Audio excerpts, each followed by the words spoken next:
When looking at top performers in either video games or sports, you often think to yourself, okay, this play is amazing, but what if they had made a mistake? See, a mistake, whether large or small, would undoubtedly affect the whole situation at play. For Osu, let's say that minus GN made a mistake during his flashlight run on the Unforgiving, which he did, by the way.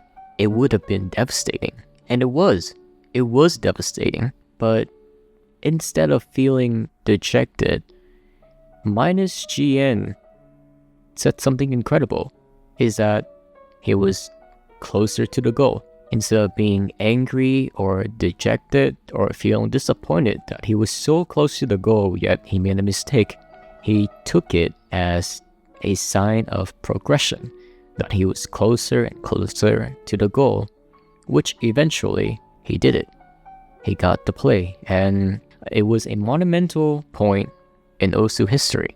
And let's take Geology Dash for example. On Demon, or I don't know the exact level naming for GD, but there are some levels that requires frame perfect input. And when you fail, when you make a mistake, you fail. And you have to start over from the beginning, much like minus GN did when he made a mistake on his Unforgiven run, which is 50 minutes, by the way. And for GD, you just start over.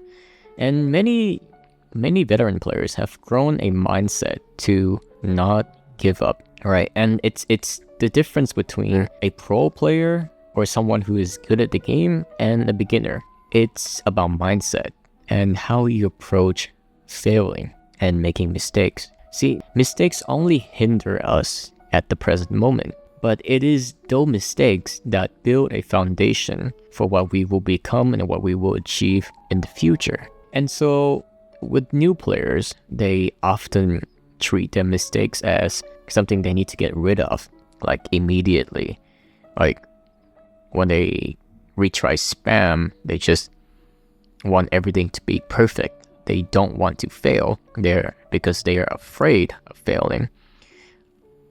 To which a lot of better players tell them, try to get used to no fail. If you're afraid of failing, then put on a mod that makes you unable to fail, which is common sense, right? But a lot of people don't play with no fail because they have the pride in passing maps and whatever, and just brute forcing, which is a way, but undoubtedly it would take a lot longer, to fix their mental first and foremost.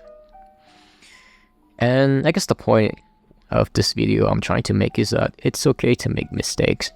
I have made a mistake. It wasn't big, and it wasn't small, but it was a mistake that led to something catastrophic. And as much as I feel like giving up, I have to think to myself that I am just at a step, right? I am at a step. And since I've made a mistake, it's time to go back and try again. And so if I approach it with the mindset as before, where you just get frustrated and throw a fuss, you wouldn't arrive at the same step as before. In fact, you wouldn't arrive anywhere. There wouldn't be any steps to arrive at. In fact, the paths that have been laid before you will crumble depending on your mindset. So I guess this video is about embracing your failures, and also a message for myself that I shouldn't give up, and neither should you.